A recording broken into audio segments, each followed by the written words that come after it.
বাংলাদেশ জাতীয়তাবাদী দল বিএনপির গৌরব, ঐতিহ্য ও সাফল্যের ৪৭তম প্রতিষ্ঠাবার্ষিকী উপলক্ষে খুলনার ডুমুরিয়া উপজেলা বিএনপি এর অঙ্গ ও সহযোগী সংগঠনের উদ্যোগে বর্ণাঢ্য র্যালি ও আলোচনা সভা অনুষ্ঠিত হয়।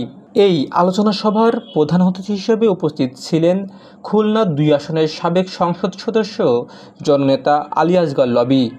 বিস্তারিত দেখুন নিজস্ব প্রতিবেদকের পাঠানো ভিডিওচিত্রে।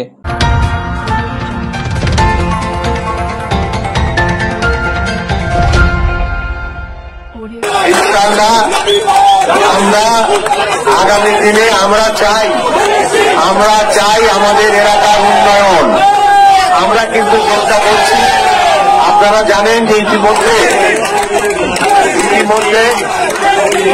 ইতিমধ্যে আমরা আমাদের চেয়ারম্যান সাহেব এবং আপনাদের ফুলতলাবাসীকে নিয়ে আমরা ফুলতলার উন্নয়নের জন্য ডাকাতিয়ার পানি নিষ্কাশনের জন্য আমরা চেষ্টা করে গিয়েছি এবং আগামীতে ইনশাল্লাহ আমরা যদি ক্ষমতায় আসি আমরা এই আমাদের এলাকার এই পানি নিষ্কাশনের প্রবলেম আমরা রাখবো না।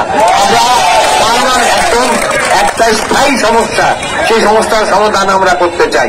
আমরা এটা আর বলবো না যে এই সমস্যার একদিনই সমাধান করা, আমরা স্থায়ী সমাধান করার জন্য সেই চেষ্টা করবো ইনশাআল্লাহ। তো আপনারা সবাই আমাদের সাথে থাকবেন এবং আগামী দিনে